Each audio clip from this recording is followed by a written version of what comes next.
Big Sur. We were dying to see its classic California coastline, but hauling the Airstream down the Pacific Coast Highway was gonna be tricky. You're listening to Travel FOMO, a podcast for people self-diagnosed with wanderlust. Welcome to the Travel FOMO podcast. I'm Hillary Houghton, and I'm here with my husband and dang good driver, Jamin. The only driving option that we had. Well, that's true. You really nailed it all the time. This is the final episode of our Adapting to RV Life season. And Jamin, do you feel like we have adapted so far to RV life? I feel like by this point we know what we're doing. Yeah. And I feel like the ins and outs of it, the setup has become easier, things like that. But like pulling, especially in this part of California, like towing the trailer is still rough. Yeah. Still rough. Yeah. We tackled some pretty big things. Like we bit off a lot to chew. Yeah. But we, like at this point, I can see us literally, if you guys go out on YouTube and look at some of the videos, we literally are having more fun. You can tell. We are starting to relax a little bit, and that's nice. Yeah, the stress of it, you're becoming more acclimated to, and there's less of that like, how are we going to get through this? And more like, okay, like this is what we're going to do. Yeah, exactly. Well, why don't you set the scene for us? We were coming from San Francisco and headed to the Big Sur. Yeah, so we were really excited to see this part of California. Neither of us had been. You know, we were a little worried about coming out of San Francisco because of all the fog. And we were like, man, we're going to have to drive through a lot of fog. And we really don't know where we're going. It's going to be a lot of highways, and there's not interstate options, so it's going to be a little rough. We're kind of worried about the fog, but it turned out to be a really nice morning. We got up and went for a run, and by the time we were done with our run and cleaned up and ready to go, the fog was kind of gone, and so it made it like fairly simple. We did know that Pacific Coast Highway was going to be kind of rough and a lot to sort of have to tackle, but we'd watched some videos on it and read some things on it. I feel like that helped at least be mentally prepared for like, okay, today's going to be a tough day. Yes, it was. Oh my goodness. The Pacific Coast Highway, I mean, it's kind of epic too. It's so classic. I feel like you're going to hear us use the word classic a lot in the next few episodes because we're just hitting some pretty epic places when you think about America, like seeing different parts of America. But this entire highway, it runs 656 miles down the California coast. It goes from San Francisco to San Diego is generally what people consider to be the Pacific Coast Highway. And clearly we weren't going to be driving all of it that day, which is great. Yeah, that's good. We were just doing a portion of it. So we were basically hitting the part from Monterey to Big Sur. We were actually staying in the Big Sur Campgrounds and Cabins, which Jamin will tell you a little bit more about later. It's awesome. Yeah, so Loved cool. it. And there are several state parks in the Big Sur area, which I didn't know until we really started looking into it. And this RV park was really in the middle of all of them. So it was perfect. But we had some breathtaking views along the way. I kept thinking about all the movies and all the TV shows that I had seen filmed in this area. First of all, you have the original Parent Trap with Haley Mills. Hello. It's so great. And I just always remember whenever the twins are talking about their separate lives on different sides of the country, and she talks about where she's from. One of the twins says really nonchalantly, Monterey, California. Literally, that's exactly how she says it, because I remember that line so much, like, oh, they're so flippant. Monterey, California. Oh my gosh. And now here I am in Monterey. And then the other TV series that I kept thinking about the whole time was the HBO series Big Little Lies with like Nicole Kidman, Reese Witherspoon. It's all of these 5 mothers who live these incredible lives in Monterey. And eventually they became known as the Monterey 5. And I remember watching that and then actually getting to be there and going across the Bixby Bridge where they film like a lot of the opening numbers and stuff. Anyway, I just thought that was like so fun. I was like, wow, this is where the magic happens. I think that you were secretly hoping that you would see Reese Witherspoon behind the wheel of an SUV. I mean, I was looking. I was looking. What was your take on it? Because it was beautiful, but this was like a really nerve-wracking highway to be hauling the Airstream on. Yeah, it's a rough stretch of road if you're pulling a trailer. There's just so many twists and turns. Yeah. And it's such like you're right on what feels like a cliff where there's very little shoulder on the road. Yeah. And you kind of come around these hairpin turns where you can't see the oncoming traffic. Yeah. And that makes it a little nerve-wracking because if you knew what was coming, you could kind of cheat toward the middle a little and be like, oh, I'll be fine. You know, if I pull the trailer across the line a little, if nobody's coming, like you're good. But you can't see what's coming ahead of you, and you don't know. And I feel like this particular stretch of highway, I don't know if there's just a lot of people with sports cars or if people come to that area and then rent sports cars, but there's a ton of people in like Porsches and Lamborghinis and Ferraris and Corvettes and stuff like that driving really fast. With their tops down, looking fabulous. Right, yeah. It's a very, very showy like stretch of highway to like drive your sports car on and drive really fast. And when you're coming around a corner and like all of a sudden someone is just blazing fast coming the other direction, it's a little nerve-wracking. And it's also like you notice like people stacking up behind you and you're like, I'm trying to go the speed limit, but it's really hard to go the speed limit. And I understand that you rented this flashy sports car so that you could drive double the speed limit, but you're just going to have to sit there behind me for a while. And you notice people start to stack up and it builds a little pressure and all of that. And you like, you can't really see any of the views because you're having to concentrate so hard on just driving. Yeah. I was definitely glad when we made it to the campground. It was finally sort of over for the day. Yeah. And I remember we were literally counting down the miles. Like I was looking at the map and I didn't always have reception, but when I did, I would see like, okay, we got one more mile. Okay, just one more mile. We got like, and I was counting down like 8 miles, 7 miles, like because we were like really paying attention.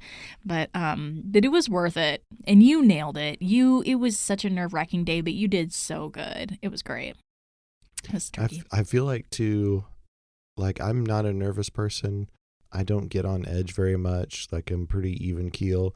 And so I feel like when I do get nervous and I do get on edge, like it really like makes you super nervous. It makes me super nervous? Right. Oh, yeah. That's funny. Because I feel like you're like, oh no, there's something to like be really nervous about. And like and you and Maggie just like grab onto it and like then we're all just nervous together. That's funny. I feel like I make you nervous half the time because I'm like, oh, this is not going to be great. But I can just tell when you are not having fun. That triggers it for me. I'm like, okay, like he's really not enjoying himself. Now I'm kind of in this seat of like trying to make it as good as I can for you, even though it's kind of out of my control. But, that makes sense. But we arrived to the campground, and the ironic part is that we were so relieved, but then it was really hard to get into and navigate, which was like, oh my gosh, here we go again. But you know, guys, the most beautiful places are just hard to reach. Yeah. They really are. True. We found that in Europe too. Like all the best places are hard to get to. You just need to like be okay with that. We literally had to, I remember you were backing our rig into the campsite and you had to actually make an L shape to turn. And it was like, I was like, oh, this is going to be so hard. We're going to do this so many times that we're just going to like calm down and not worry about it. And I don't think we had cell phone reception again, so we couldn't really talk to each other while you were backing in.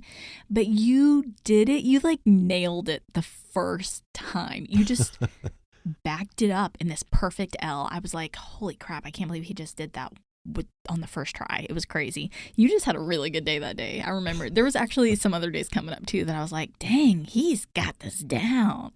I feel like that there are times when stuff is harder, it like gets your full attention.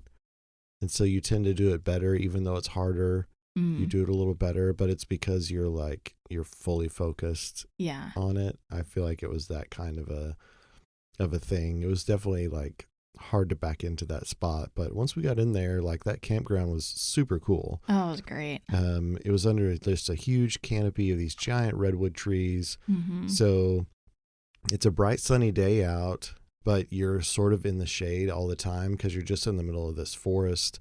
They had like an awesome welcome package where they gave us like camping mugs and you got a bundle of firewood. They had like a concession stand where you could come get iced tea or coffee. Yeah, every morning. Yeah, every morning. Like you could just come up and get it. It was there. It was free. They had basketball courts and they had like tubes where you could float the river that ran through the park. Yeah. All of that was just free. Like, that's just all the extra stuff, you know? Right. And like the facilities there were great, the showers and stuff like that. It was really dusty there.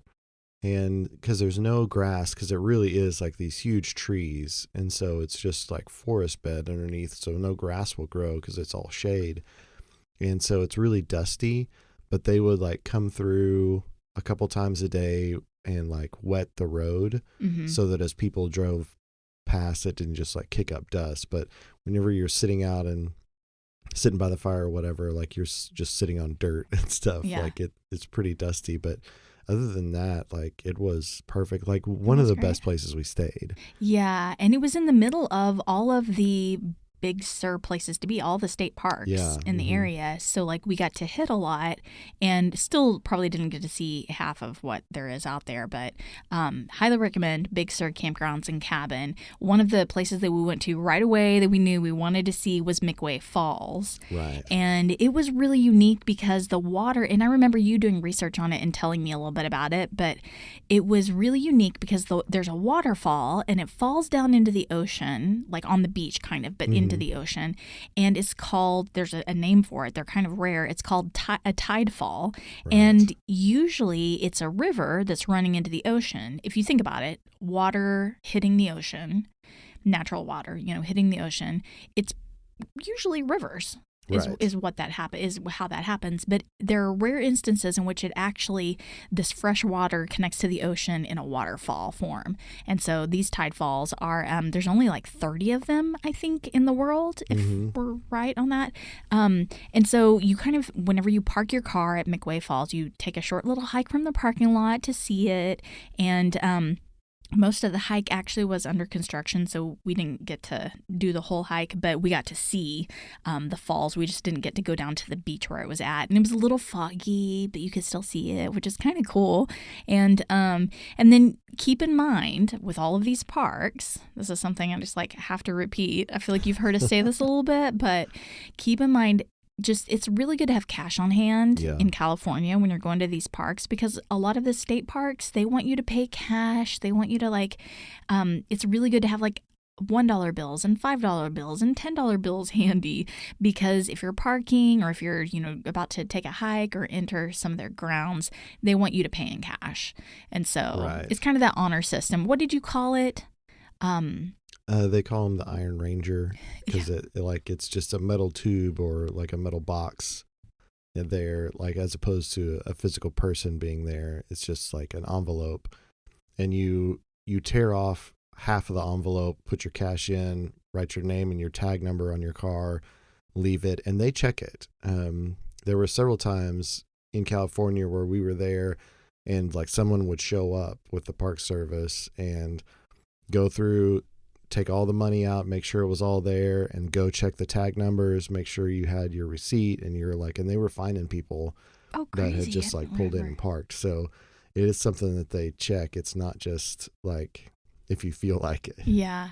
Well, and parking can kind of be an issue in the Big Sur area too, because you're talking about pretty limited space, a really small highway, but lots of traffic. Like people want to see it. It's beautiful. Right. So you've got a lot of pullouts that you're trying to, pull off the road to see, the coastline. And even I remember McWay Falls, like the parking being pretty packed. Pretty full. Yeah, I remember that too. Well, and we went to Sand Dollar Beach kind of that same day. Definitely recommend seeing that. The same kind of deal, like you pay to park in the parking lot, and then we hiked down to the beach.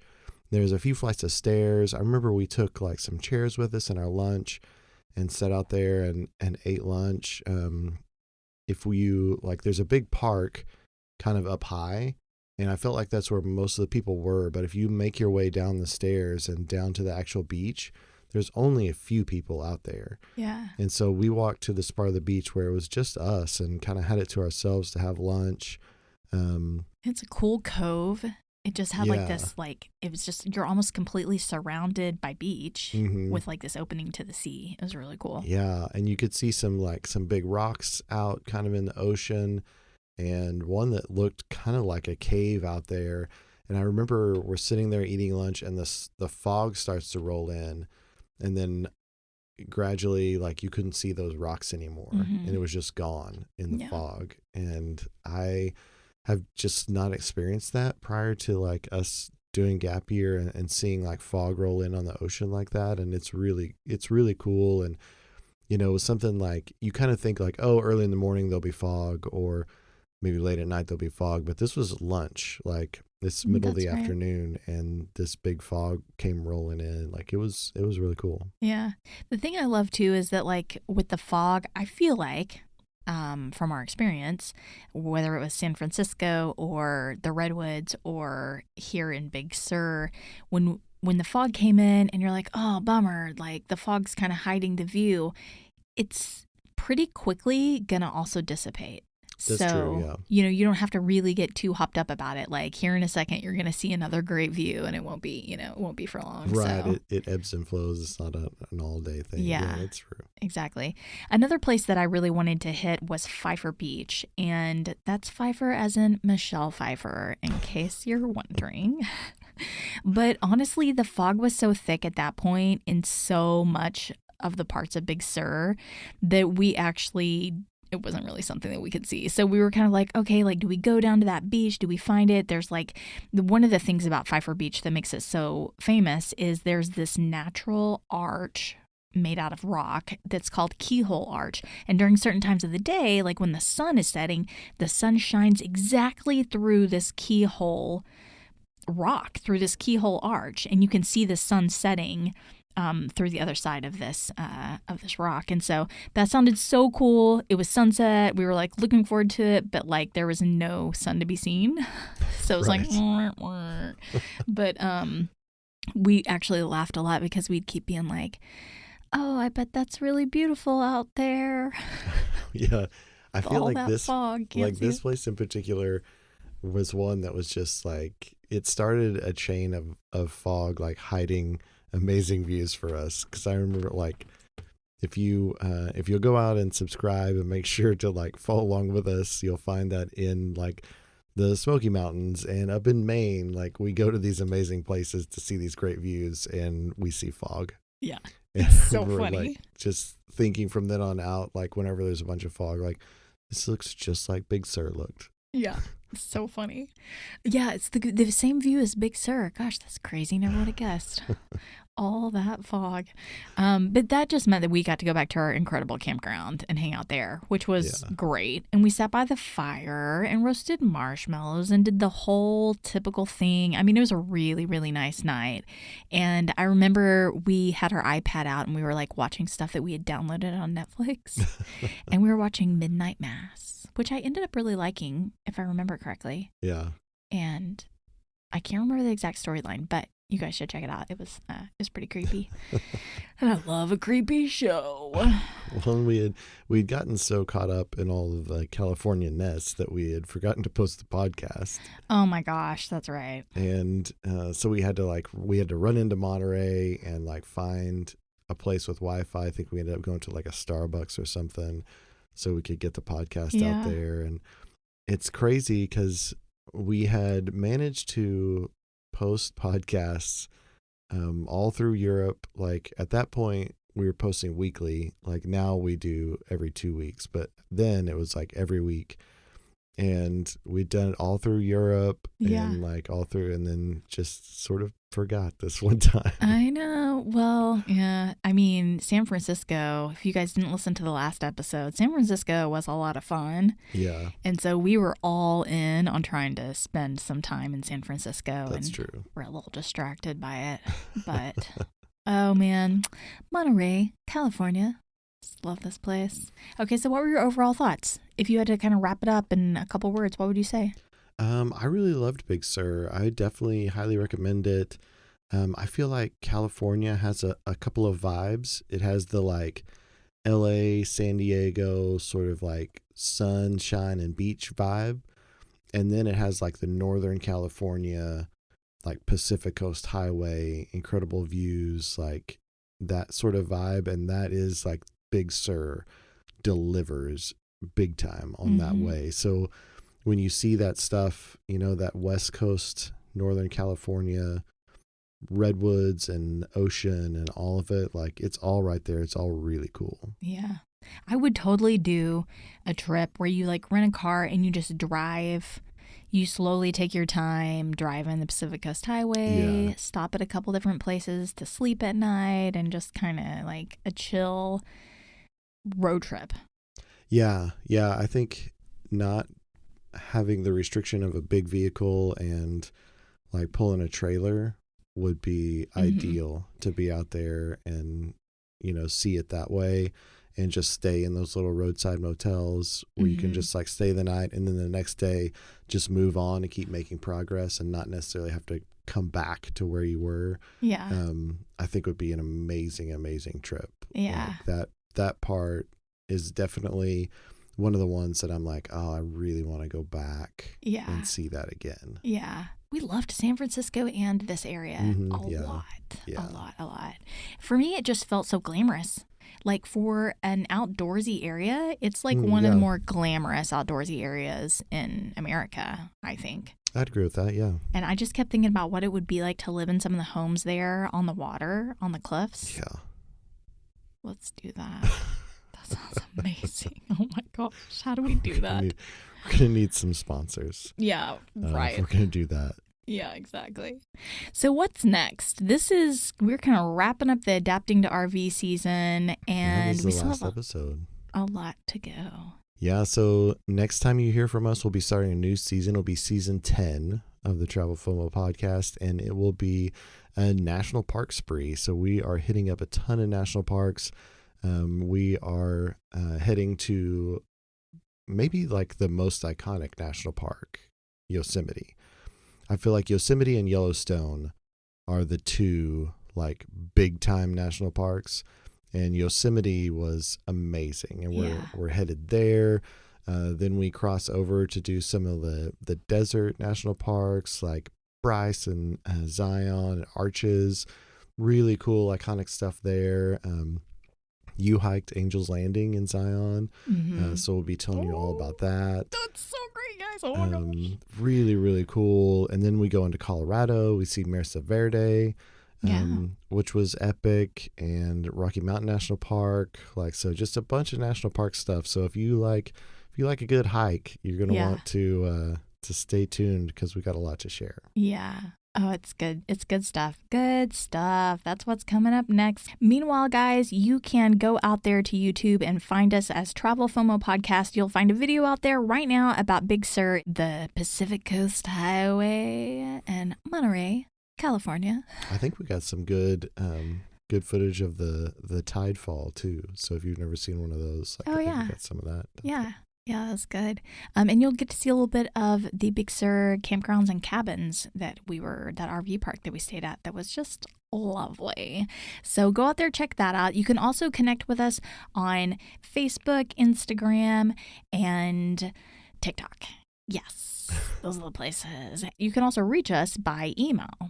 Yeah, if you'd like to send us a note, maybe share some of your California adventures with us that you'd like for us to share with everyone else, you can hit us up at travelfomopodcast@gmail.com. If you have questions about RVing, we are by no means experts, but would be happy to answer anything you have as we adapted to it in this season. So if you've got questions out there or tips that you'd like us to share, just drop us a line and we'll read them out here on the podcast. Yeah, we'll tell you what not to do. Exactly. Okay, guys, life is short. Wander well.